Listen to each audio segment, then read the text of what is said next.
replays were still months since I've done a Lil Guillotine podcast, but we got Brian Ward from the Democratic Socialists of America here today. I don't know if that's how you would identify yourself. I'm also a member of the Red Nation now too. Oh, Red Nation, yeah, that's what's up.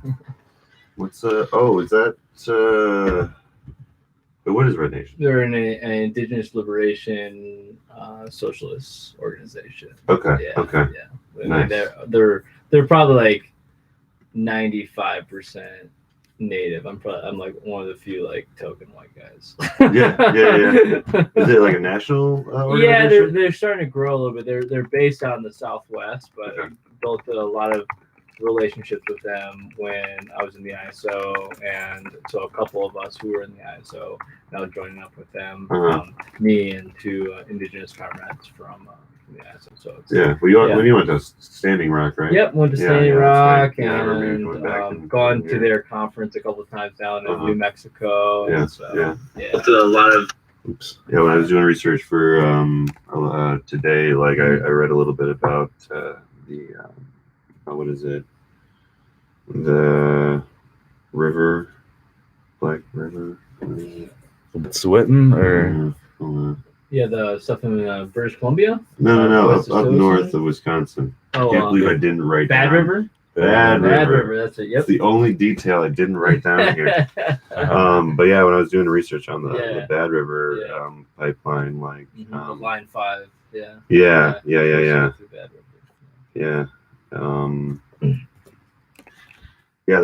brought up the idea that the fact that there was like the Yellowstone pipeline back in '93 in Montana had to reroute like gas and stuff. So I mean, there's like a precedence for like something else to happen. You know? Yeah. So but yeah, it's crazy that they just went ahead of everything and just put the law out there. Like, oh yeah, now it's just illegal before you guys even get a chance to do it. Yeah, let's record this. Yeah. We're recording on these lives, but also on the audio. We gotta get that audio because I got some things that I was gonna just say right then too that would be nice to get recorded. Yes. Don't want to waste our words. I was on the news the other day. For real? Pizza delivery. Oh yeah, I saw that. You saw that too, Brian? That shit was fucking crazy. Yeah. I thought my boss was messing with me because like I was super late to work, and like he was just like, "Oh, there's like a news crew. They're gonna follow you around." I'm like, "Oh yeah, okay, sure." And like I walked in and there was like a bunch of cameras. That's hilarious. All right, so put you on this one, okay. and then grab these headphones. Okay. And then is this one gonna work? No. Nice. It's got a lot of high quality equipment here. Yeah. I tried to. Yeah. I collected equipment over the years at my other job. Oh yeah. Oh yeah. And then this table. This table was the last piece that really brought it together. Like I got it for like $30 at St. Penny's. Yeah, it's a solid table. Can you hear on there, Brian? Yes, I can. Oh, nice. Yeah, good. Let me turn you up a little bit. All right. Let's get that out of the way a little bit. There was a band. This beer is called Anti-Hero. It was a Oi band that I used to listen to in the 90s. You ever heard of them? Anti-Hero? I don't know. They had the song. It was like Anti-Hero, oi, oi, oi, Anti-Hero, oi, oi, oi. And it was one of these, because there's always like in the punk scene, especially in these niche genres, there's always like this like sort of anarchist, like far left, like activism that happens, and then there's also co-optation by the white supremacists too that has historically happened on those scenes as well. And so Oi was like, I think it might have started off as fascist, that one, and then it got co-opted by lefties, I think, if I remember correctly, but I don't know the details. Maybe y'all can I feel like there is a comment if connection, you know anything. Well, I know with Oi. I mean, too. It's not surprising to me. Like, Dave Kennedy's have a song, Nazi punks, fuck off. Yeah. It's like For sure. that clash, Did you guys see that horror movie about neo-Nazis that had had Patrick Stewart in it? No. As the bad guy? No.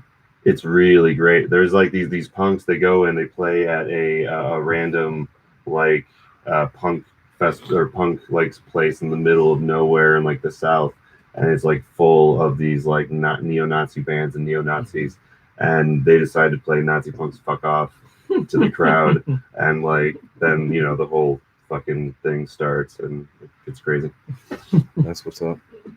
Is that a new band movie, or is it one? Yeah, it was. So it's actually the last movie of the guy that played Chekhov in the newer Star Trek movies. Okay. Yeah. He died from a bad accident from his car. He got hit by his own car. Oh shit! I didn't know. Hey, But, are we recording it? Not yet. I was just about to hit record. Oh yeah, do that. What's up, folks? This is the Lil Guillotine podcast, episode 12. I'm Lil Guillotine, and you are? I'm Brian Ward. Brian Ward's in the house. And I'm Brad the Baron. Brad the Baron. Of Oliver Audio up in here. You were just talking about the Chekhov guy who played Chekhov in the Star Trek and how he died from a car crash. I didn't realize that he was dead. Yeah, he died. It was from like a manufacturer defect thing. So it was like car like slipped into neutral when he was in front of it and crashed into him. And there was a big lawsuit, and there was a lot of people got recalled, recalls and payouts and stuff. But his last movie though was a really, really cool movie about him being in a punk band and playing in a really random deep South country punk thing that was full of Nazis and neo-Nazis, and they play Nazis Fuck Off by Dead Kennedys. Right on. Yeah. So Brian, we're kind of like freeform-ish a little bit, although me and Brad have like subjects that we've written down that we'd like to bring up. Cool. But yeah, so me, Brian, and Brad all know each other from the International Socialist Organization here in Madison, which of course no longer exists. Folks don't know. And I bring that up because our comrade Dave Zirin was just on Democracy Now! This morning. Did you catch that? I did not, but I usually listen to it. I'll listen to it tomorrow morning, like when I'm getting ready. So I got you. Because he was on talking about Kobe Bryant, right? That's right. Yeah. Who Dave Zirin's also used to be in the ISO. Yep. I was in DC with him. Oh, okay. I hung out with him a lot back in the day. Yeah. Good guy. And I really like how graceful he was in bringing up, the Kobe Bryant's, the rape allegations that happened in 2003, probably way more than I just did right now because I just went right into it.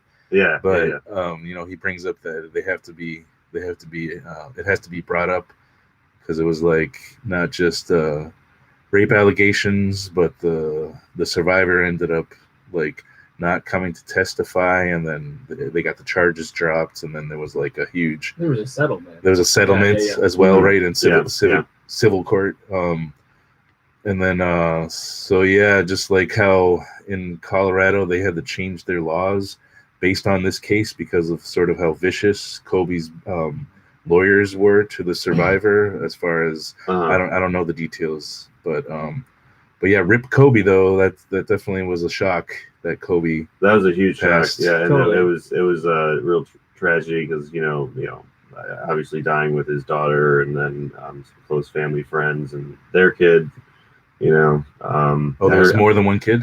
It was I think it was 9 people or something. there was 9 people, but apparently there was another family friend and I think maybe just one kid, like 2 couple, and I could be wrong on that, but there was more. Yeah, it was really tragic. Mostly we're hearing about Kobe and his daughter, of course, because they're the most famous. But it's interesting though. It's like this is what happened when people die. It's like we then whitewash things that happened in the past. You know what I mean? Like as a growing up basketball player, played basketball, loved basketball. Wasn't a huge Kobe fan, but it definitely influenced me a lot. But can't forget. Fuck the shit that he did. It's and like you kind of mentioned about the vicious attacks on the survivor of and so it's just interesting. Like you listen to anything, it's just like barely even bring it up.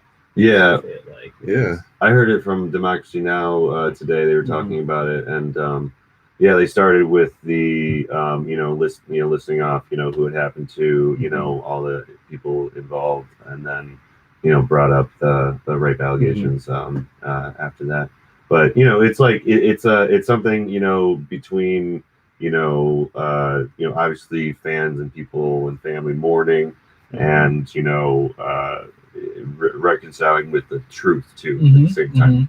Absolutely. And yeah, I think that some places have done a good job at that. I guess tasteful job, if that's the word for it. But but we can't. Yeah, we can't. It's important not to let people's legacies just be crystal clean just because of the fact that they passed. I mean, that's not fair to the survivors. This is a subject that so I'm in a general defense committee, and we do these bi-weekly readings, and we're talking about like imperialism starts at home, and we're talking about like sexual assault and in leftist organizations particularly. And it's something like when you have a prison abolitionist perspective, you do have to be like I think it's a trend on the left to like sort of be unforgiving of sexual assault, and it is heinous as fuck and fucked up. But then again, it's like if you are for like prison abolition and sort of for restorative justice, you do have to accept the fact that they can be held accountable to the community and forgiven. So it's like, well, because they keep on living. You know what I mean? Like at the end of the day, like after they've committed this horrible act or whatever, they are still alive and in the system. So in communities too. And ideally we can help rehabilitate people. You know what I mean? Not just which is not what we do with our current prison system. But yeah. I mean, that's the big question. Like how do you go beyond that? Rather than just being punitive. Have a restorative, just society where people fuck up, people do shit, and then like how do you move on from that in a way that's both fair to the survivor, but also a person that could maybe move on past that in a society. Yeah. Like real justice, as opposed to being removed from the community that they should be being held accountable to, which is what imprisonment does. It's like completely erases the possibility of any justice happening to the community, any accountability, any harm being like reconciled when you completely remove them from communities. Yeah, and I'm not sure what your the group you were part of. You're talking about something in the home. Well, it's General Defense Committee, but the readings was about like imperialism starts at home. Yeah. And I think that's part of that. That might be part of that. I obviously haven't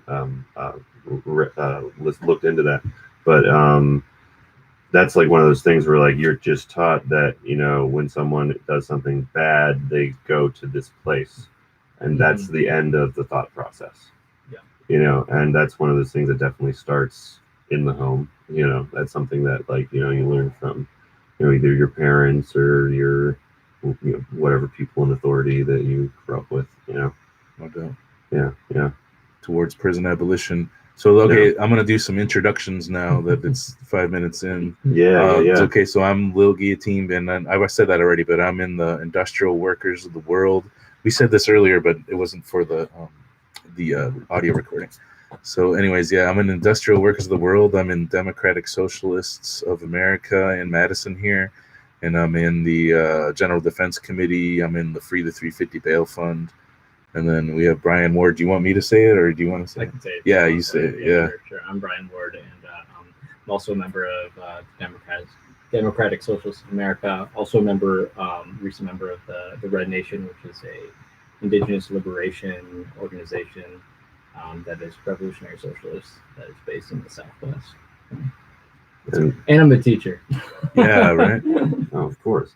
I'm Brad LeBaron, and I'm a former ISO. I've done some work with the IWW, and I've been to one or two DSA meetings, but mostly at this point, I'm kind of politically freelance and trying to do my activism from my studio here, which is Revolver Audio.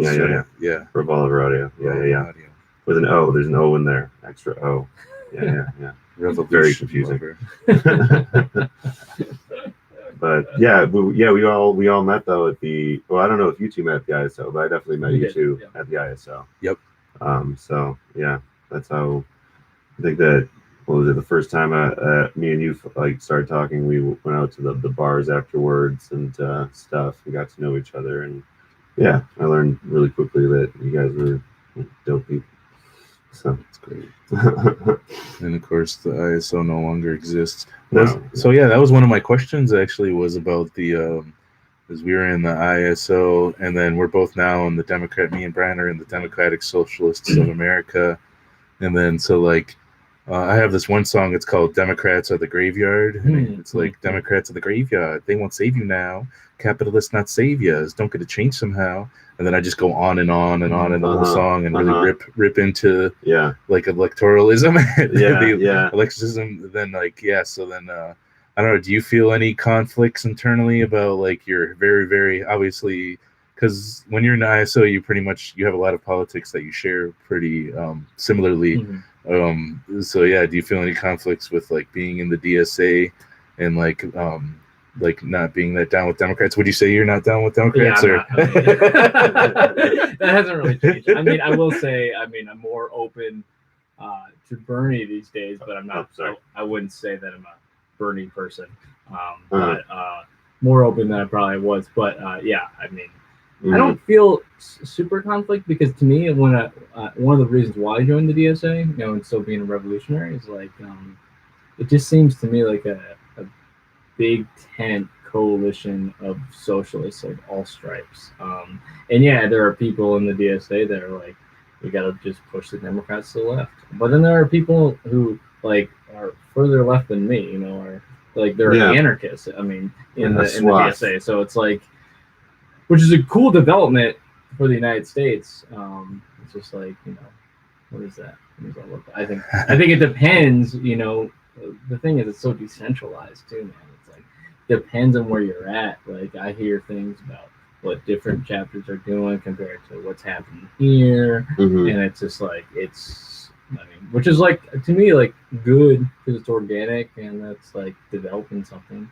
But there will be, to me, like there'll be some at some point there needs to be like different formations, probably within the DSA, at least and that's already happening. So I'm sure we won't see it much here. Yeah, what is is it called renewification or something like that? Do you know any of the names? I know that there's some other factions that are whatever they call themselves. A couple of communist factions, and there's the Libertarian Socialist Caucus, which is like the anarchist like formation inside, which we don't have in Madison, although I'm personally identify as an anarchist.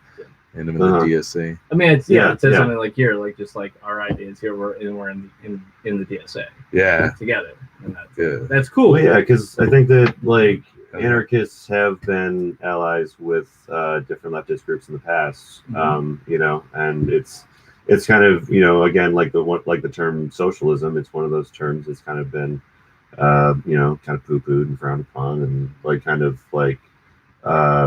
It was like, oh, you think of anarchists, you think of punk rock or something, But yeah, no, it's cool to see, kind of a little bit of anarchy kind of rising up in a real legitimate way. I had a comrade ask me just the other night about when I think of anarchism, I think of like no organization whatsoever, but there's all sorts of flavors of anarchism, including like platformist anarchists who very much believe that organization is the central, tool for overcoming the capitalist state, overthrowing the capitalist state, getting rid of it. But then there's just critiques of hierarchy that happen. And I was really, really impressed in the DSA by like how horizontal it is compared to the International Socialist Organization. Absolutely. I was like, wow, this is really dope. Yeah.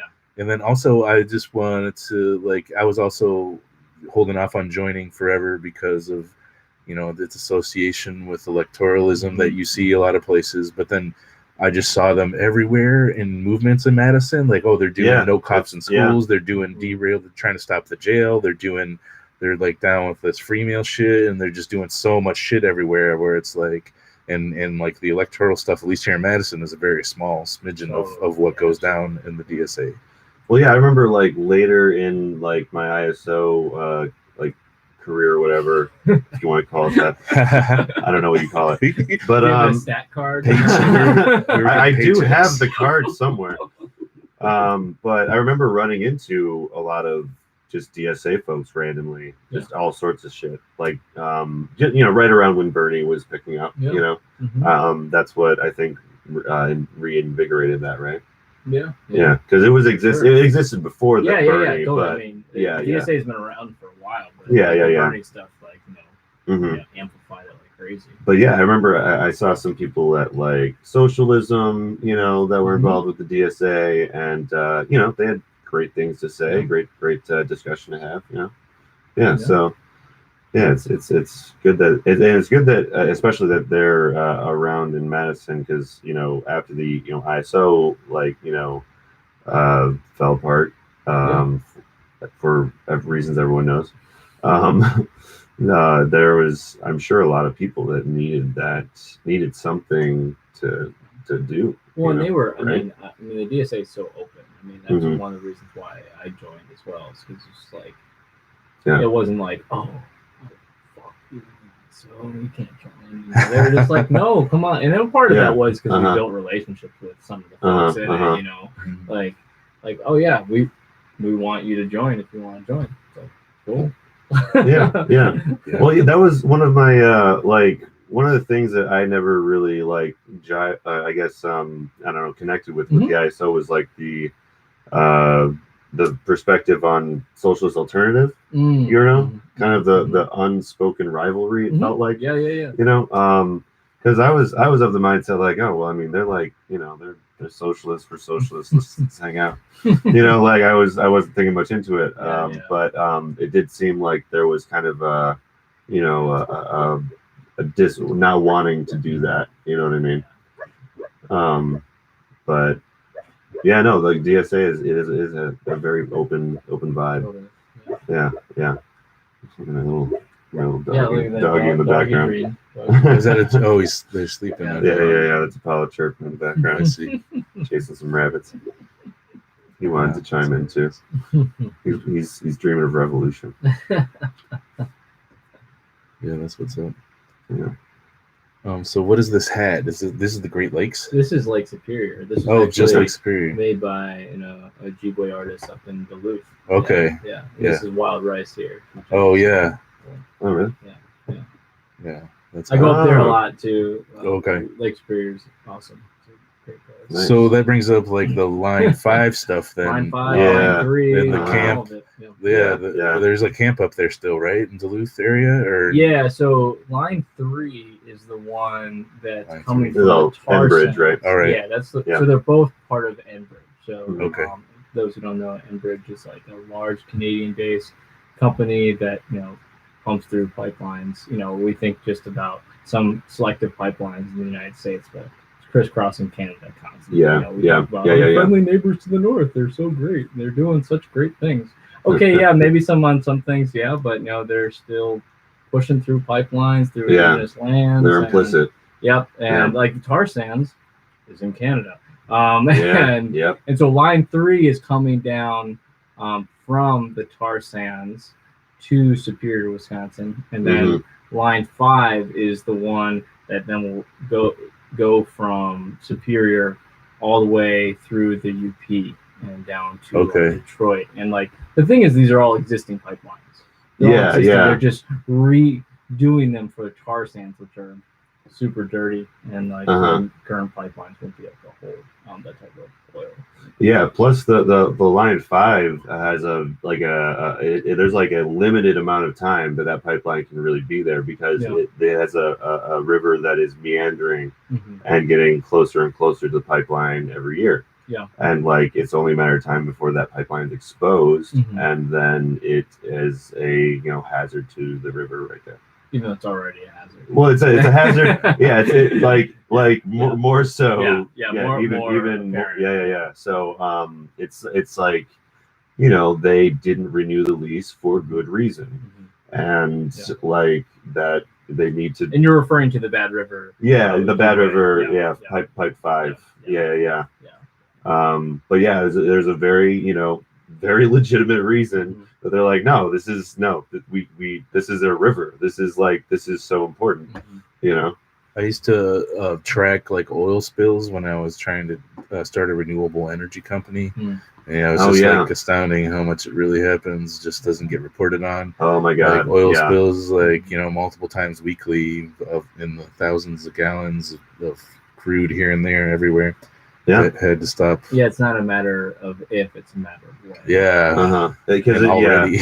I saw one article that was just a list of like all the articles in the past like 2 years about oil spills and like how little. Yeah, there was so many articles. It's just little. It was ridiculous. Publications that are reporting on. Picked up. Maybe local stuff or I don't know, but like it was at the time shocking to me how many of those there were just in 2 years. Unsustainable. So it's not if, it's when. Yeah. What about the one that? So we're in Madison, Wisconsin, and folks don't know. What about the one that runs through like it was right east of Dane County or something like that? Like line 66. 66. Yeah. All right. So the whole. I mean the whole. That's suspicious. So the whole thing is line 3 is like this linchpin of some sort. It's because it's like they're redoing line 3 in order to allow tar sands oil to come down. And then, what people are worried about is once they do that, is that going to spark like, hey, we need to redo all of these pipelines here because we're going to keep on bringing tar sands, which is the dirtiest oil out there, through all these different ones. And then, of course, without even discussing treaty rights or indigenous sovereignty of some sort, that's like that. I mean, that's those are the main resistors to a lot of this is indigenous folks who have been fighting. Yeah. It's the only recourse they have, is to like, it seems to be the only recourse they have is to protest it, and that's even though they have plenty of legal means to it. That's the thing. It's like these. If you live in northern Wisconsin or northern Minnesota, it's like you live there because there's a treaty signed. If you're not indigenous, you live there because Ojibwe ceded land in order to have access to fishing and hunting rights and wild rice access. And that's the ultimate argument, is that if this is going to affect their access to get wild rice, which is sacred to the Ojibwe, hunting, fishing, all that stuff, it's like it's going to, like, a spill would affect that, obviously. There's a legal recourse right there. There's like four different treaties that line northern Wisconsin, northern Michigan, and northern Minnesota right now. Yeah. And just to bring up a different example that we talked about a little before the recording, in '93 in Montana, there was a situation where the pipeline, it was a Yellowstone Pipeline Company, their lease expired for the land, and they did not renew the lease, and they had to transport gas by truck because it was dangerous, and they weren't allowed to do that. So like there is a legal precedence there, that hopefully people can remember. Obviously they didn't in Standing Rock, but it's something though that like there's only there's probably not that many like wins like that, but like like there's we should be doing shit. I don't know what I'm trying to say. Yeah, stopping the trucks too, right? Yeah, obviously getting like whether it's trucks or nothing shouldn't be on fossil fuels. But I feel you though. Absolutely. Totally. No. Like that's a win. I agree. Yeah. So the line 66 that's coming through to the east of Dane County, which is just like an hour or something away from here in Madison. Yeah. Am I right in like there's like some pumping station that like they're gonna have to redo or planning on redoing shortly in the because near Line future? 66 already exists. Yeah. It's just like in a matter of if they redo it. I actually don't know if Okay. there's pumping center. Yeah, I thought I remember that like they were trying to go through county or city government to get in. Like they denied them, so they're doing some other bullshit. Oh, that reminds me now. Yeah, they're real sketchy, those guys. Yes, they are. And that reminds me of our Democrat leader in Wisconsin, Tony Evers. Yes, and his Let's bullshit. Bring him into this. Yeah, because the Republicans, controlled legislature here in Wisconsin, passed this law where if you protest on oil company land, it's like a felony, I think. Yes. And of course, Tony Evers had the opportunity to veto such a shitty ass like environment wrecking bill, but did not. I mean, and this is a copycat bill of what went through North Dakota. Yeah. What's gone in through South Dakota, because these are where pipelines are going through, and they this is ultimately the thing. They want pipelines go through places that are quote unquote no one cares about. There's not many people or whatever. And that's how they're able to get through some of this stuff. But the resistance obviously has kind of persisted, in that tradition of historical tradition against like settler colonialism and everything. It's like it's all along the same line, It's like, and no pun intended. Well, and you never hear about pipelines really, like as a kid, and in school. Like that's something that I think Standing Rock brought a lot of attention to. Because I don't think people think that, not the average person thinks that deeply into where their gas comes from. Yeah. You assume that it's like transported by, train or truck or something until you find out like, oh, there's all these pipelines that crisscross all over the place underground, like right through all of our nature and shit. It's like intentional too. It's like they don't want you to know. Well, yeah, exactly. Yeah. The more that we know that there's these, these hazards to our communities, the more irked we're going to be because it's our community, So could you talk on do you know more details about this bill? Well, I wrote down. You got something? Yeah, I was going to say the fine is a $10,000 fine or 6 years in jail. And like think about who that's going to affect. That's going to affect most likely low-income Indigenous people who are going to be fighting against this. Yeah. Maybe even like low-income white farmers up north too. And then also people who just go on up there. But that's their choice. If like someone from Madison goes up there and chooses, but like people who live in that area.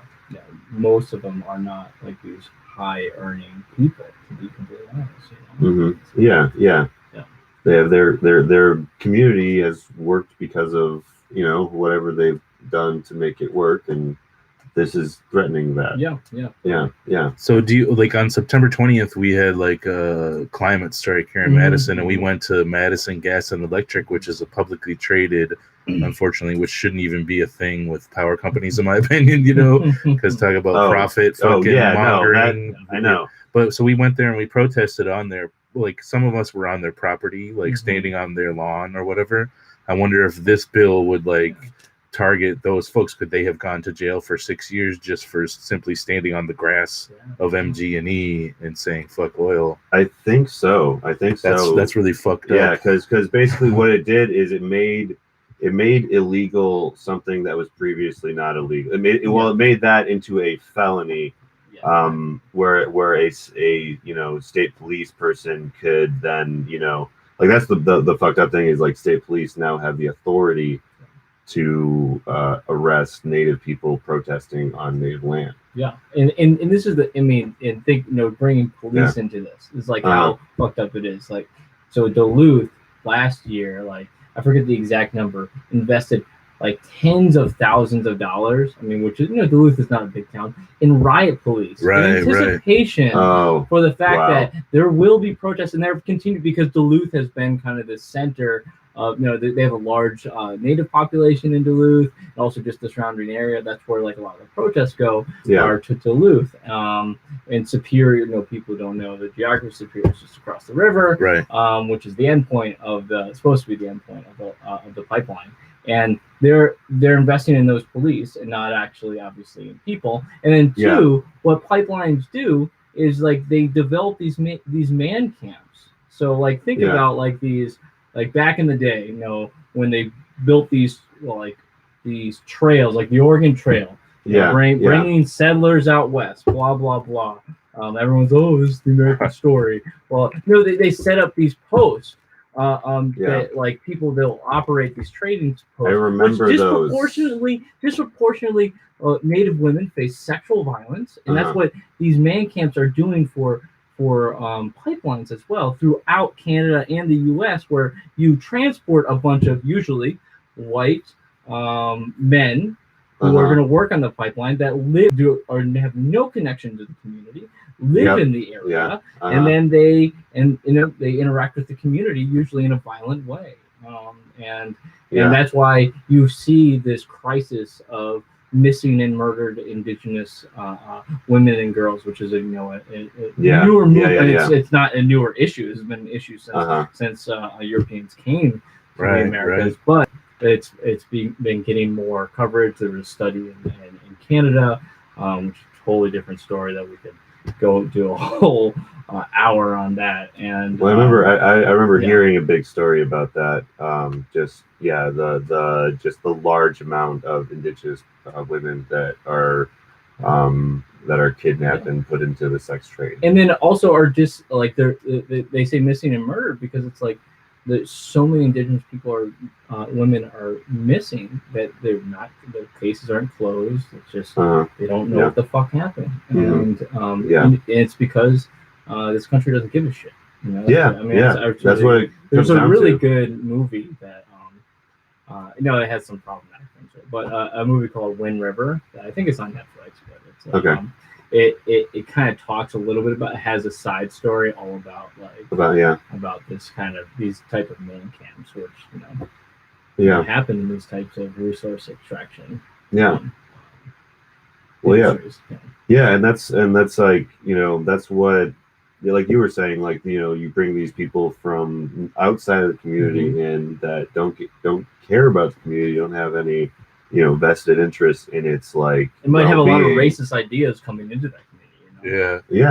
Well, the lack of like or people getting in trouble for it just reinforces folks like brazenness to want to commit crimes like that, maybe too. I'm sure like the police, like they, similar to them, like they keep the people around that are going to say yes and like comply.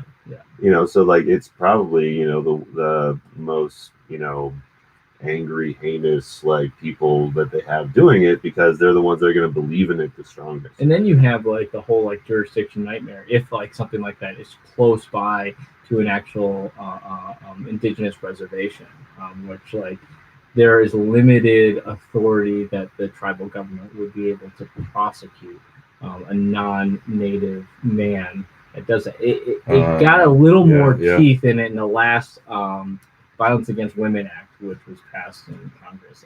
It gave them a little bit more authority, but not nearly as much. Like, you think if you commit a crime on this land and this is the government, they should be able to prosecute you, and they can't. Like me as a non-native guy, if I did something like that, I would be like, free. That's fucked up. And meanwhile, this bill comes out. It further criminalizes.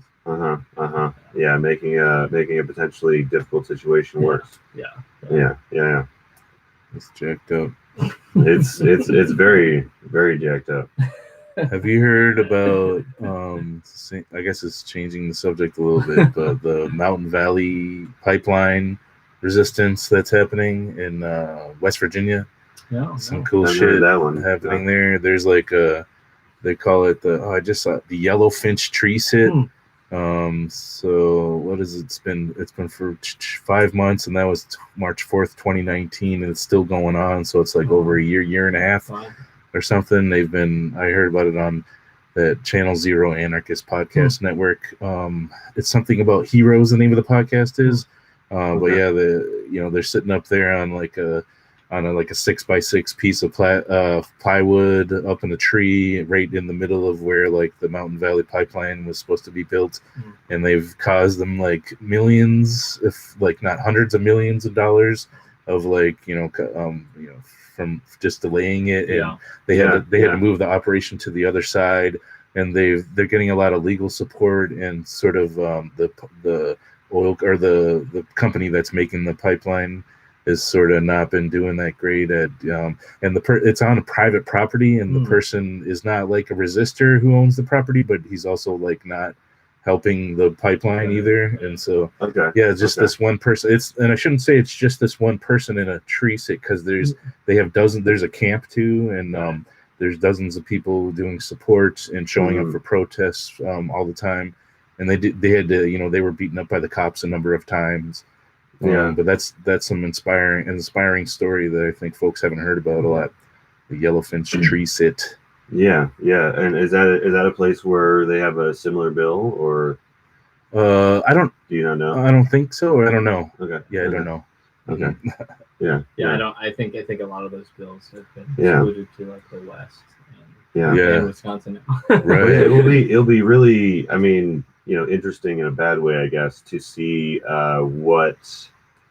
how Wisconsin responds to this when it actually goes down. You know what I mean? Like when the construction actually starts coming in and they start trying to do stuff, like, is really going to, I think, test our metal. You know what I mean? Well, I think the biggest thing is once again is the Line 3. I mean, Winona LaDuke, who's from the White Earth Nation, which is Ojibwe Nation up in northern Minnesota. And also, she ran for vice president, I think it was in '96, maybe on the Green Party ticket. Yeah. But she's badass. But she's just like, if they want to stay, if Enbridge wants another Standing Rock, they can have another Standing Rock. Because right now there's so much litigation, and these companies are so they're not fucking dumb.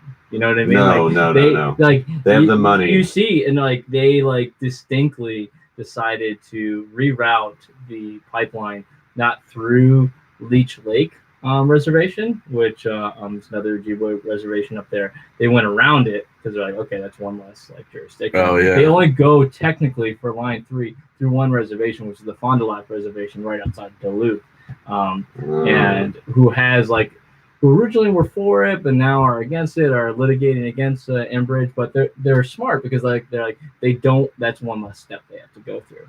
Even though it's like I said earlier, it's like you have a legal challenge. They're picking their fights. Oh yeah, this is exactly what happened in Standing Rock. Yeah. The pipeline went just like a half mile outside of the Standing Rock reservation. Like it didn't actually go through the reservation. Oh, okay. But it went through like treaty land, of course. But like they did that intentionally, so it'd be easier for them, because then they could argue, well, this isn't your land, even though you can make the legal argument like. But if they're going through reservation, that's like a legal thing. You have to at least get approval from That's why Line 5, the Bad River Reservation, has said nope, and now I think they're planning to try to go around, but it will be in the courts for a little bit, So, Yeah. And did you end up going up to Duluth a few months ago? I did, yeah. With the bus from Madison? I didn't go with the bus, but nice little family excursion up there. Oh, yeah, that's cool. But we went up there there's a big protest, probably a couple thousand people. Oh, nice. Very multiracial, led by Ojibwe women for the most part, and but definitely that's another thing about this whole struggle is it's becoming multiracial, which is like cool, historically antagonizing groups coming together, white farmers and native people actually coming together saying, well, this isn't in the best interest for either one of us at this point. So yeah, definitely. I was just saying, I think that in Wisconsin there is I don't know, a slight consciousness about native peoples, I guess, just because I have different families and friends that either are part Ojibwe or know someone that is, you know what I mean? So I hope that goes in our favor. Yeah, and You I know what think I'm not from Wisconsin. Where are you from? I'm from technically Indiana, but we don't talk about we that. don't talk about that. I've noticed But- that. So I grew up on the East Coast. I'm like, oh, so Indiana's like the New Jersey, the armpit. Yeah, kind of. That's actually not a yeah. I always call it the south of the north. The South. Yeah, folks got accents in Indianapolis and stuff, like Kentucky-ish accents. Yeah, But nothing wrong with that. Well, I guess I asked that question is because, like, in the late '80s or mid to late '80s, there's huge like treaty battles in northern Wisconsin. Okay. Really racist bullshit, Like, because of treaty rights, it was upheld in courts that Ojibways were allowed to like continue to spearfish and everything, which is illegal for non-native. Oh people. yeah. I think I read about that. And so there were there were signs in the '80s, very violent protests from settlers, basically saying like. Oh, I think I heard about this from you. Yeah, Oh yeah, you were at that meeting. Yeah, I was at that, save a walleye spear an Indian. Oh yeah. Yeah, those bad, those horrible. There were some bumper like stickers. or like spears with like Indian heads on it. Oh, like it just like really really disgusting stuff that happened in Wisconsin in the '80s. This isn't the South, the 1950s. Yeah, my mom's took me to the couple of the walleye wars like actions. Mm-hmm. And I remember me and my brother and sister, she had to put us in the car because it was like getting really confrontational and violent, and like the white folks had guns and shit. And she was like, wait in this car while we do this. And then she went and did, confronted them with folks, I guess. And then she was okay, I guess. And I think those white folks ended up getting arrested that time or something. Yeah. But I was like 8 or something. Yeah. So I don't remember the deets too much, but But the emotion, it sounds like. Yeah, that was scary. Yep, for sure. Yeah. I was exposed. I was fortunately exposed to some native culture because one of my best friends' dad was from a reservation, and very big into his Ojibwe heritage. But yeah, I hope that Wisconsin can. I don't know. Well, I think it's better than the '80s. I mean, it's still, but Yeah. Just all Well, I was so. Yeah. Maybe you could tell us a little bit about Standing Rock, having been there. Yeah. What are some of the lessons, I guess, that you've learned there? Like as far as maybe the Standing Rock, South Dakota, right? North Dakota. So as far as the North Dakotans, I guess besides the native population, like what were they supportive, or like what was the kind of conflict there, I guess? Well, there's a good history behind that. So so a little background about me: I used to live and work on Pine Ridge, which is a reservation in South Dakota. Kind of the epicenter where Wounded Knee happened in 1890, but also the American Indian Movement, which is a badass, radical indigenous group in the 70s. Basically the American Indian version of the Black Panther Party that took over. Anyway, so North Dakota, just like a lot of these Western states, there's an extreme amount of racism. There's disproportionate prison population for Native folks. Originally, the pipeline was supposed to go north of Bismarck. Which to getting the geography straight of North Dakota, Bismarck's like in the middle of the state. It's on like the Missouri River. It's the capital of North Dakota. Standing Rock, the reservation is just south of it, which actually only part of the Standing Rock Reservation is in North Dakota. Most of it's actually in South Dakota, but originally the pipeline was supposed to go north of Bismarck, which is majority white, and then the community didn't want it. I said, okay, cool, we're gonna just go right outside Standing Rock, and I think because they historically these type of industries have gotten away with anything. And they weren't expecting it, and it's kind of a perfect storm. It's like these types of pipelines happen, but you had a couple, members of the Standing Rock Nation stand up essentially. And, So an important say no. historical. No, yeah, I'm a history teacher. Important historical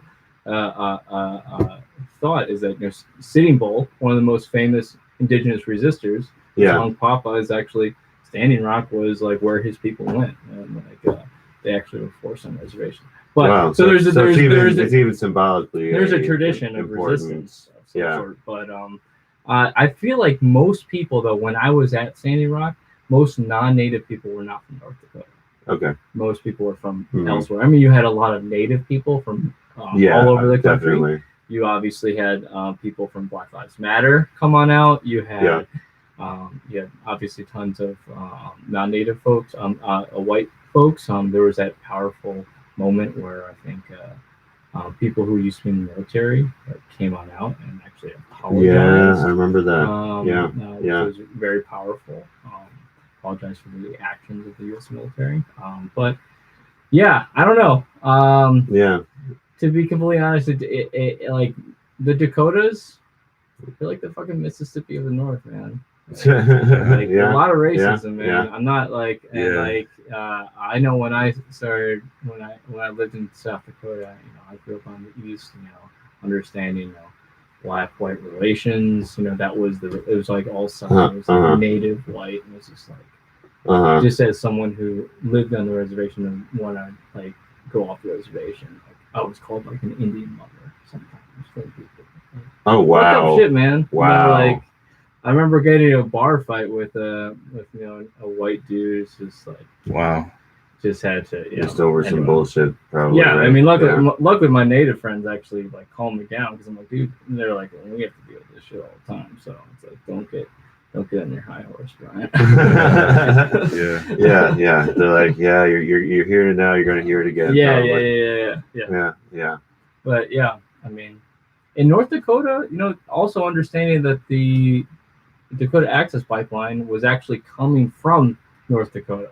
It wasn't coming from the tar sands. It was coming from the Bacon oil fields, which was western North Dakota. So, you had a lot of jobs there for people. Probably more jobs than a pipeline would give, for sure. So there's a lot of vested people in that industry in North Dakota. Then you could argue, like in Minnesota or Wisconsin, where the vested is at the tar sands, not really the pipeline. Pipelines can barely give you any jobs, or give you some temporary jobs, and that's about it. Yeah. I remember going to a environmental journalist conference in Madison for WORT, which is a local community radio station here for the Science Channel, and but they were talking about the Alberta tar sands and just kind of putting in perspective about like the amount of environmental degradation these things take, because it's like, it's not like an oil field where you're pumping oil out of like a super rich reservoir of oil. It's like they have to basically like rape the land of these like cubic metric tons. This is like huge.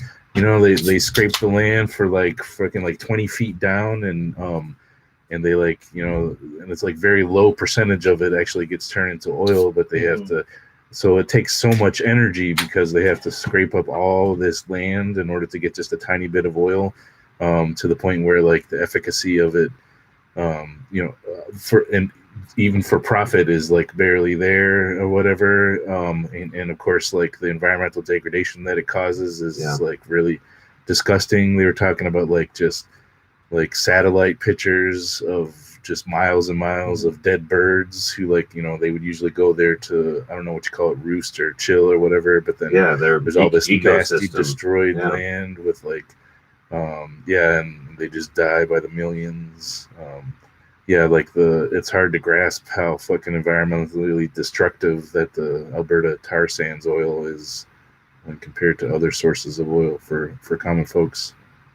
Yeah, no, it's really disgusting that it's come to this, that we're at the point where we're like blasting it out in these like extremely inefficient ways.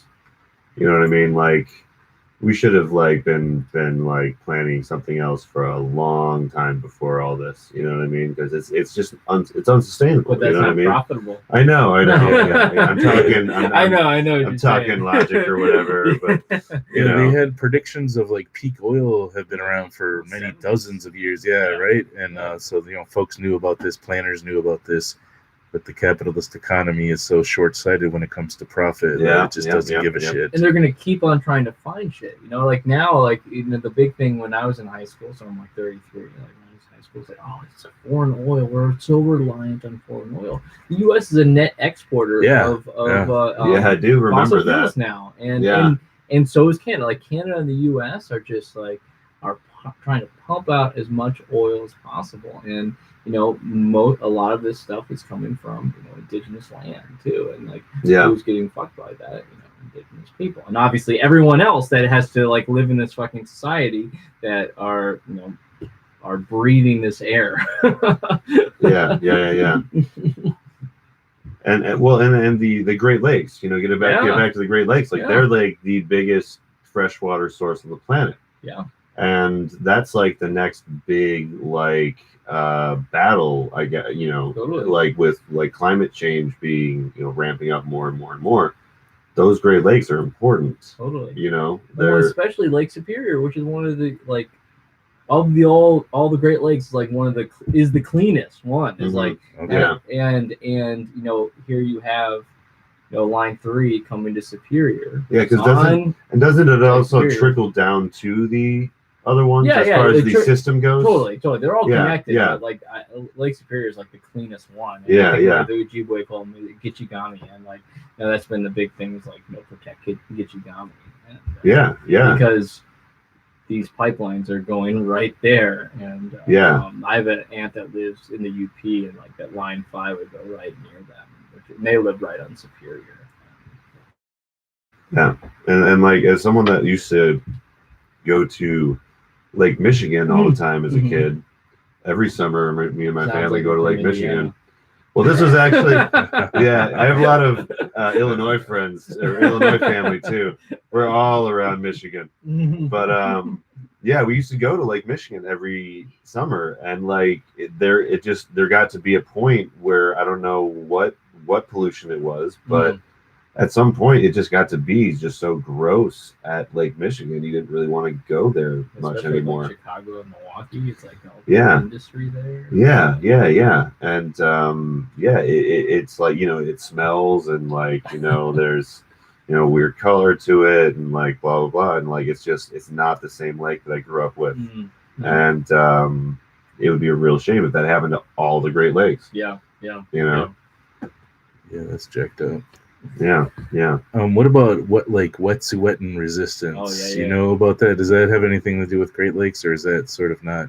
It does have to do with Great Lakes, but it has to do with pipeline resistance. Oh, okay, yeah. Right. Well, because like the Wet'suwet'en and the other nation starts with a U. I don't want to butcher the name. But so that's up in British Columbia. Okay. And I'm sure. Oh, that's quite a ways away. Yeah. But it's important because what's interesting about British Columbia, that part of Canada, they never signed any treaties. Yeah. So it's like it was in the Supreme Court of British Columbia, and like in the 90s they said these nations have access to this land, are allowed to this land, and so I think it's a liquid natural gas, but I forget the name of the it's Coastal Link or something like that. That is the pipeline company. Yeah, is going through. There's been for about over a year of blockades.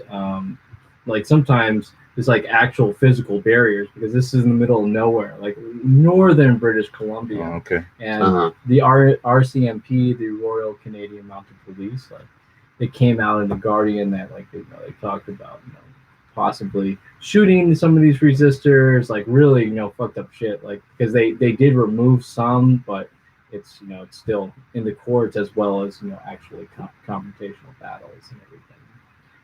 This is the nice Trudeau government up in Canada, Yeah. Canadian Obama. Yeah. who lost or whatever. But I hear there's but he's still the prime minister. right. Okay, Yeah, they yeah. just what did they call them? The liberals, right? Yeah, he's a part of the Party. Liberal Party. Yeah. So I hear there's calls to action The for Liberal Wet'suwet'en. I remember hearing calls to action for Wet'suwet'en folks like 1 week ago or something. Renewed ones for folks to join. Yeah, because they've been under some pressure and everything like that. Yeah. And Wet'suwet'en. Yeah. check out the Red Nation podcast. They actually had one of the hereditary chiefs on recently. Okay. From that nation. Yeah. Mm-hmm. Where you can find that on all the major podcast channels. Yeah, I believe on Apple, SoundCloud, or whatever. Is it SoundCloud? Well, I think you have to do it separate, but yeah. I think you can get it on Apple. Yeah.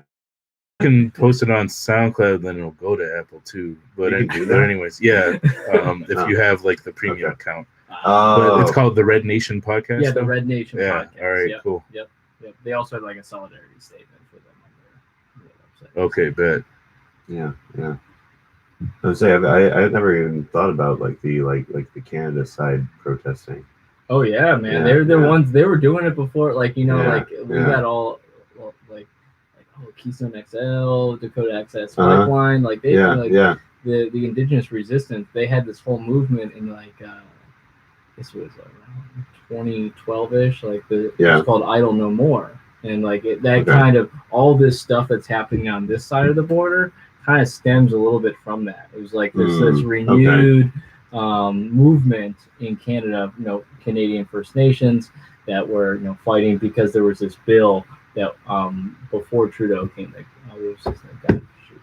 this conservative guy, the guy right before Trudeau, basically the George Bush of Canada. He so wait, does that mean that Trump's next for Canada? Yeah, maybe, you never know.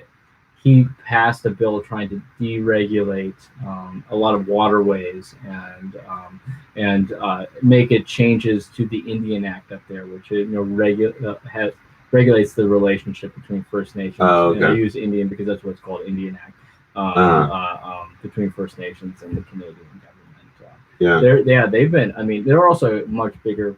They're like 5% of the population up there. Where Indigenous people are like 1%. So we mentioned Evers as a Democrat who sort of is helping, squash the resistance. And then, so what about can you talk about Obama and how he sort of helped, the fucking North Dakota access pipipeline. Well, it's so interesting. So I also a little bit about me. I got arrested in front of the White House. Oh damn! About that's the a great Keystone, place to be arrested. The Keystone XL pipeline. So that's the precursor to the Dakota Access Pipeline. Okay. I remember reading about to organize around it. It was coming from the tar sands, going through South Dakota, Iowa, Nebraska, all that stuff. During Obama, you got arrested? During Obama, yes. Yeah. And it was, because they were calling on Obama to, hey, because it was coming across the Canadian border, there needs to be federal oversight, not just state, which Dakota Access Pipeline technically didn't need federal stuff. But he was he was forced to kind of say, okay, we're going to do some kind of environmental impact study, which kind of delayed the Keystone XL pipeline until Trump came into. But he was forced to. When the Dakota it was one of those meaningless gestures. Yeah, well, it's whether Trump or Hillary gets in, it's going to be probably. It was a win because he was forced to do that. It wasn't. That's true. He could have done it way before, but because people spoke out, and the same thing happened with the Dakota Access Pipeline. He was kind of dragging his feet because where the encampment was at Standing Rock was technically was at the Army Corps of Engineers, right? And so technically the federal government had some say of some sort, and he was finally forced to, I think, in the winter. It was the election that he finally said, or maybe it was right. It might have been, it was right by there, but it was very, very close. It took. I mean, definitely something he could have spoken out, but there were tons of times where he was just we need to see both sides. I remember thinking that it was too little too late. I mean, like, because it was just, yeah, like you said, like he could have said something like way earlier and it would have had an impact. Here's the fucked up bigger thing. impact, you know. So here's the fucked up thing. I'm connecting it full circle. All right. He also earlier in his administration went to Standing Rock and visited the tribe and had a whole ceremony and everything with the tribe, and showing their support for him and him actually meeting people there. So it's not like he didn't, like he knew people there. Like Damn. he went there and had maybe whether it's a political connection, whatever. Like it's not like just completely out of his fucking mind. Like he went there. Talked out of one side of his mouth saying I'm doing this, and he had some support from different people in the Native community, but you have to understand that every community is not monolithic. So exactly. Strong liberal tradition of pipeline support, basically. Oh, totally. I mean, it's Trudeau to Evers. It Obama. wasn't even until recently that they stopped, like maybe started to like resist a little bit, mainly because of pressure. Because like people have been speaking out against it. I mean, Trudeau, they bought Kinder Morgan, like they nationalized this pipeline, like called Kinder Morgan, that was going through Indigenous land, and so now the Canadian government owns a pipeline that's doing the same shit. Yeah, exactly. It's not even a private company; it's the Canadian government doing it. Well, yeah, and I think that part of the way that people maybe make themselves like feel better about this sort of thing is by buying like Teslas and electric cars. Oh, don't get me up! Go get me started. Well, you know what I mean. Like that's like one of those things where like yes, we were all aware of like Standing Rock, like we all were made aware of Standing Rock, but like it's like the last like since Standing Rock, the way that people exercise that kind of like opinion is like by buying into a new industry. Well, and it's like I'm gonna do something that blows your mind. Yeah. What, the limited resource for batteries? It would kind of, it's just part like of it. we're in a capitalist system, so it's like, okay, yeah, maybe oil will fall out of favor, but what resource will come into favor? So people may or may not know that there was a coup in Bolivia recently. Yeah. So Bolivia had a president, Evo Morales, who, we could talk about all the different things that maybe he should or shouldn't have done, whatever. He won fair another election, and we could say, there were some things that leading up to it that people argued that he shouldn't have run. But he won fair and square. Okay. And then he was ousted by a right-wing government, a right-wing coup. You know what resource Bolivia has a lot of? Lithium, which is one of they have one of the largest deposits of lithium. That's the one part of the story I've not heard yet. I'm not getting like conspiratorial, but there's no coincidence that Tesla has there was before that there was the Bolivian government was under pressure from people, Bolivian people, saying. Not to mention, like Evo Morales is indigenous, and Bolivia is a majority indigenous country. Was nationalizing some fields in the area of lithium, and going back on some contracts that they had. And once again, not getting conspiratorial, but the thing is, capital will do what it can to get what it needs. Yeah. Well, that's like the next. And so with Tesla, even saying even that idea, which is like good in nature. You know what I mean? Someone doing that. I'm not saying like, oh, you're a person. It's cool that the technology is being worked on. You know what I mean? And being made more efficient or whatever.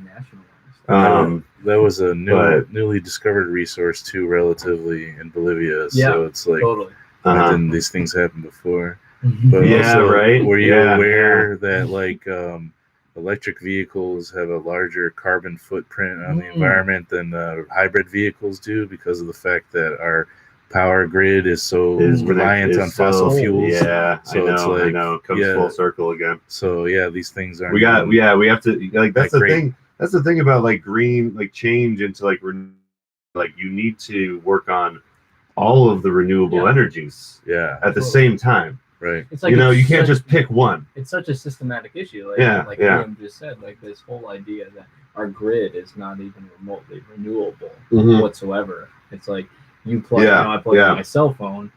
I'm not thinking much about it, but it's probably using some like partial coal, if anything, if not all. Yeah. Yeah. Yeah, we have huge coal power plants here in Madison. Yep.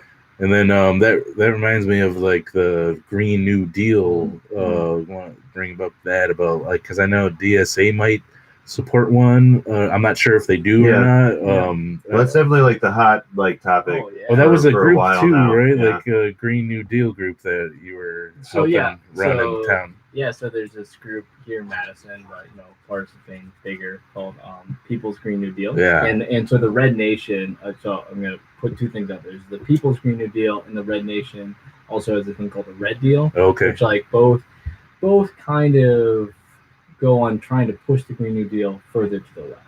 Right. Trying to say, hey, we need to not just talk about we need have job training, we need all this stuff, but we need to transform our economic model, but obviously our resource model at the same time. And like how do we use that language of the New Deal, which we could talk historically how like unfair the New Deal was, like it was good for some people, bad for some other, unfair to other people, but the whole idea of a massive like kind of investment of transforming the economy, I think is a good slogan, because right now people just say the Green New Deal. Well, yeah, it's something to rally behind. Right. Yeah, it's it's a nice hot thing to kind of like talk about and but yeah, it is kind of a nebulous kind of thing too, which is both good and bad. Like it could be molded to like these maybe I'm sure, I don't know if it's true, but I'm sure Joe Biden's like right. I think that's a good idea. Did it come up in debates? Even maybe not, right? No. I mean, I Bullshit. think some some people bring up the climate crisis, but it's not like an intentional like, what do you think about the Green New Deal? But, I haven't watched much. I haven't watched the debates. I watched some of the early ones, and it's just the same shit. Yeah, no doubt. I like it when it's whittled down a little bit, maybe. But so what's the difference between the Red Nation and the Red New and Deal, the People's DSAs or whatever? So to be clear, the People's Green New Deal isn't part of the DSA. Right. Yeah, okay. So right. I mean, if you want to get logistically, we're developing a working group, obviously here in Madison, but like the People's Green New Deal kind of spurred out of a group called Science for the People. Okay.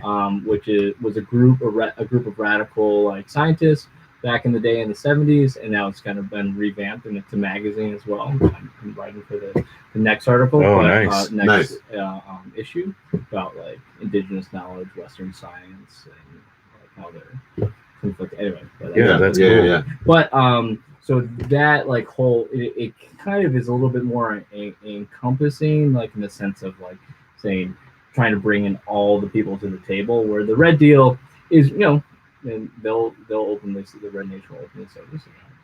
It's a communist project. It's like it's how do we overturn the existing order, but also not be like poo-poo the Green New Deal. You know what I mean? Like the Green New Deal is good, but we need like their whole thing is like we need to center indigenous knowledge, indigenous liberation at the center, and understanding that indigenous liberation is for liberation for all. Like because the whole idea is like, I mean, if we're talking more broadly, it's like how do we not silo like the way like Western culture does, like silo different ideas and different like things. It's like how do we actually interact with these things? Like it's intentional that I should go to the grocery store and not know where the fuck anything comes from. Like that's intentional. Like they don't they don't want me to know where things are, like how things are produced. Yeah. Like, it's that alienation piece where it's like if I knew, maybe that would be different. You know what I mean? If people knew, or people had a connection to the land, or to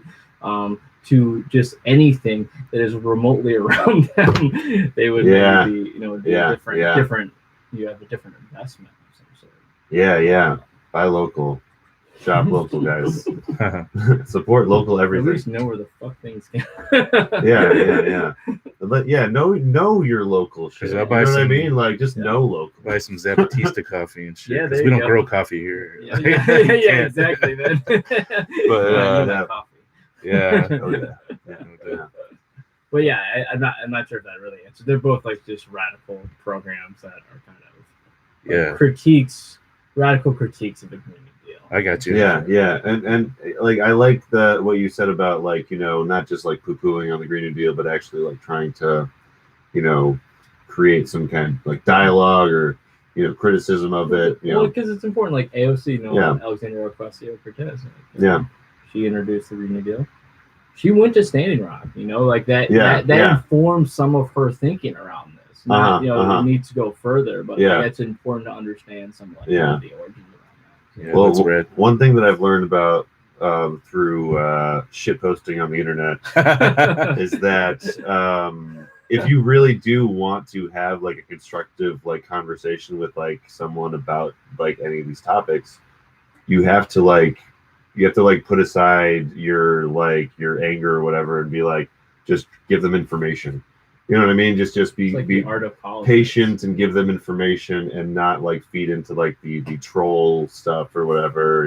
Yeah, TikTok is really bad for that. I'm on TikTok. So I just have to say, I had no idea what the fuck TikTok was until I became a high school teacher. Oh, nice. It's super popular these I'm days. like, what the hell is this? Then they show me, my kids show me, like, oh yeah, let's watch this, Mr. Ward, blah blah blah. There's a slowly a political far left TikTok. You were telling me about that community. So nice. I'm part of it or whatever. Not huge, but I'm in there.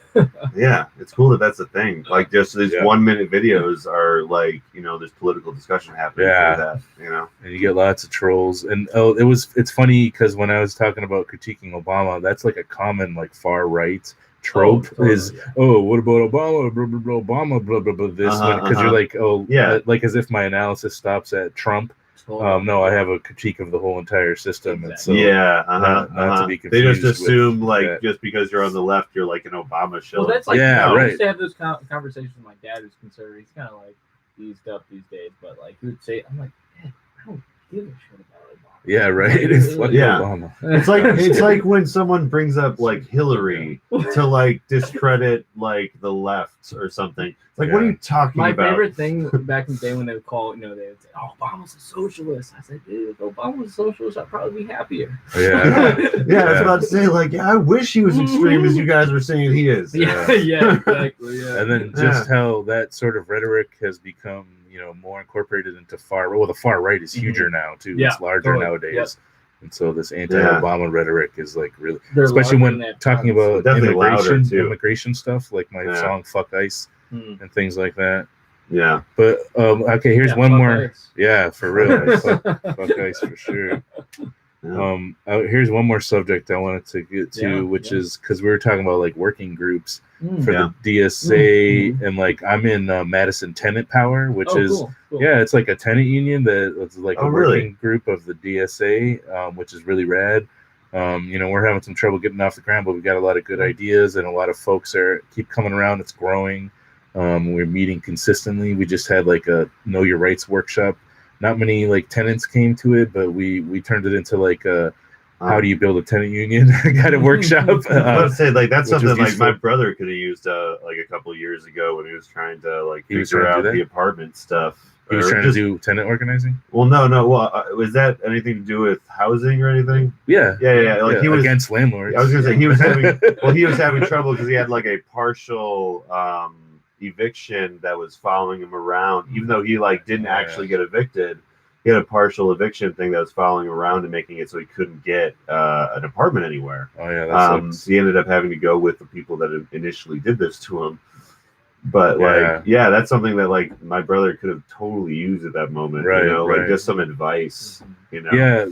And we work with Tenant Resource Center, and they're a good advice, body. But then you were talking about the People's Green New Deal, which is like, loosely associated with DSA. Tomorrow we're supposed to. Okay. As a working group. In the DSA meeting tomorrow. Okay, cool. Yeah. So yeah, that'll happen. And then, are you in any other DSA groups? No, so that's and you were doing a reading group, right? Weren't you? Yeah, I was doing a reading group on Nick Estes' book, was Our History is the Future. Yeah. Which is about indigenous resistance from colonial periods to now. But and I'm somewhat like loosely was involved in like the eco-socialist like national working group. Like I'm on there like on what's it called? Slack. That's Slack. Right. Yeah. And like then like on there basically being the guy like, hey, what about indigenous issues? What about indigenous issues? That's right. Yeah. But that's kind of slowed down since the convention. Slack, like the group. Well, no, like it's like a listserv type of forum. Oh, okay. Yeah, it's kind of interesting. I'm on too many of them right now. So. Yeah, I'm on one. Is this internet forums or? Yeah, and it's an app too. Yeah. Nice. I go online on my browser. Oh, there's an app. So it's like this here. See, so it's like I'm part of these different. It's a good communication tool for sure for organizing. It's kind of like the Signal group for some of the But you can have a lot more different conversations. So you can have different channels and everything at once. That. Yeah. So I like that. I was last time I was talking about, or at the DSA meeting, I was talking about doing a DSA podcast. Yeah. What do you think that'd be a good idea? I think that'd be a good idea. I like the DSA here a lot. I think there's a lot of things that there's a lot of good people, and there's a lot of more things that it could do. Yeah, for sure. Yeah, and project, especially with I think Dana and others that put together that newsletter, which looks awesome. Yeah, what's it called again? Nice. Do you know? It's called Red Madison. Yeah, okay. Like we could have a podcast called Red Madison. Yeah, that just like maybe not reads the newsletter, but talks about the subjects. Yeah, like that would work. Same kind of marketing and everything. Well, because like red is Badger's red too. So.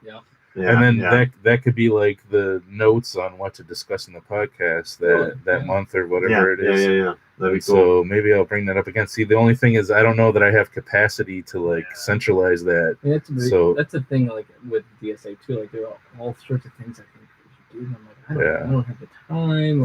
Like I have a hard time. That's what it all comes when I can't do it. That's what it always comes down to, right? With local, with community activism, like you always run into like thing where it's like, all right, I have to be responsible with my time. Yeah, I have to dole out my now. So it's exactly. Yeah, activism ain't easy, dude. That's something that like people don't. If you haven't been involved in activism, like it's it's like taking a college course or like. It's very involved. So the PSL, the Party for Socialism and Liberation, who's in here and has a presence in town, they pay my sister to babysit at all their meetings.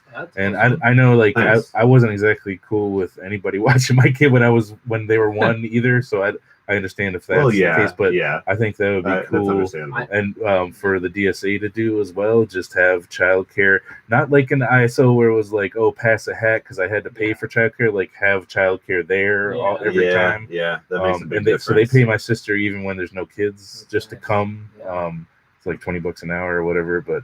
We have the same thing in the IWW. That's like in our bylaws or whatever nowadays. But we've been not doing that great a job at having that. But I think that would be great. I mean, also it's interesting like being a parent now. Like, I feel like shit. And the thing I've been an activist for years. And like, intellectually you understand the shit that parents go through, and you're like, now you're like, oh fuck, nothing is set up.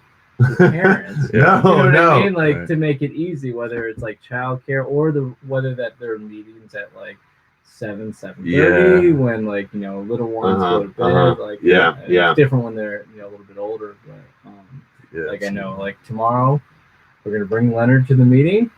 His bedtime's at 7, so we'll see how it goes. I remember the first time that I saw Liam actually was when he came into an ISMO meeting. He was a little late, but like he came in, you had both of your kids with you, and because like you were like rushing from your last thing to this thing, and like I was immediately like impressed with the fact like, man, like this is so important to this guy that like he brought both of his kids. You know what I mean? So I have to say this to you, Liam. So as a new parent, I'm sorry that I had expectations in the ISO for you and Amy with kids that I didn't fully understand. Now that I understand. Anyway, that's a total. Well, yeah, having kids changes everything, right? Yeah. Yeah. Well, just changes your thinking. Yeah, it gives you materialize something practical or something that you can actually grasp onto and feel as far as analysis around nuclear families and isolation and alienation and gender monogamy as a nuclear families as like a structure to fucking, you know, well, for rich people to hand down wealth and for poor folks to keep them alienated simultaneously. And the commons, like the, you know, like there's no commons, like and then why is it so, like, I don't know, like I you get a lot of, there's this whole trend of folks like, oh, I don't like kids, I don't want to have to hear their crying or whatever, which is really bullshit and just adds to the alienation and the isolation. Yeah, as I'm getting older, I'm having more friends that complain about that kind of thing. Yeah, and it's like, because I'm, you know, I have a lot of friends that don't have kids. You know? And so it's interesting. So do I. And then I'm sure. But it's like, and so they don't. A lot of people don't understand. You know, having kids. It's interesting though. I have a friend who, Haley, who's in the DSA. She was from India, so she was saying to me like, no, I want to like be around kids because I don't want to have kids, but I also people who don't have kids are isolated from even like remotely understanding having children. Like it's for her, it's important to be around kids. So I want to, you know, it's not just because I don't want kids doesn't mean I don't want to maybe be around them and like try to like help one out or something like that. Well, yeah, I have a lot of nieces and nephews, and that really helps me because like that kind of has helped me kind of get into that mindset. Just like, you know, because just talking to my nieces and nephews, like they're, you know, with respect and, you know, being that adult in their life that will like really listen to what they have to say, you know, because that is very important for kids to have, you know, just, you know, positive adult interactions like that are, you know, like treating them like, you know, regular people, you know, because that's what a kid wants more than anything is to be like, you know, talked to with respect, you know. And it also makes it stark how the nuclear family sort of really takes away from the sense of community because it's like it's your responsibility and your family to, you know, raise the kids and like and then like there's some spaces where it's like you get looks for bringing your kid in there when it's supposed to be like a lefty organizing space, and that just like really goes a long way at reinforcing the nuclear family and like you know, like destroying the ability to have a community because, you know, kids need to be accepted. Even so, that's the thing. It's like even without a babysitter, folks you should be able to bring your kids and they should be able to scream and cry and if like folks who are revolutionary got a problem with it, they need like a good talking and you know what there's this moment, this is a funny thing that happened. I went to see so my partner Kate and I went to see Ada Deer, who is the nominee. She's she was involved in American Indian activism, but she also then like, you know, worked for the Bureau of Indian Affairs, you know, talk about it. Anyways, very inspiring person. She's from Wisconsin. Went to go see her at you know, one of those nice fancy places in Union South. Okay. Those auditoriums. Yeah. So we brought Leonard, our son, who's named after Leonard Peltier. So this is important. Yeah. American Indian activist and political prisoner. Free Peltier. So we go there, and you know, he's a pretty calm baby. He's like maybe and like some person gives us a look, and then this old woman who's like kind of the usher, she's like, you could take him out a little bit. It's like, oh my god. I was like, it was like this woman picked the wrong people. We were like, are you telling us that we need to leave? Well, so you're not telling us to leave, so we're not going to leave. And I'm like, he's named after Leonard Peltier. Like going on, rad. And I mean, we stayed there, but it was just like, but it was like we're here because we want to incorporate these ideas to our child. Yeah. Because these are, even though he's only one, whatever, but like this is something we want to normalize in his life, and it's like, and we're being pushed out. Yeah. By ostensible lefties. Yeah, exactly. Yeah. There's not enough. There really isn't that much political education around, the nuclear family and the commons and. No, like it's something, especially as if you're like a single person in your like 20s or something. It's not something. Everything. It's not something that comes up a lot, in your mind. No doubt. But yeah, it's so vastly important. That's why that is part of the reason that like churches thrive. Like it's once a week where like parents can take their kids for essentially free daycare. Yeah, true. You know what I mean? Yeah. For at least a couple hours. The churches become the commons. I mean, that's thinking historically, like where like the U.S. doesn't have these type of public resources, and churches have filled those consistently. Yeah, especially in like rural areas, where there's not really leftist spaces. Yeah. Or public services at the same time. Yes. Yeah, exactly. But that's why it is really important that on the left we get on that, on the page with that, because like that will bring more people into movements. Yeah, for sure. Yeah.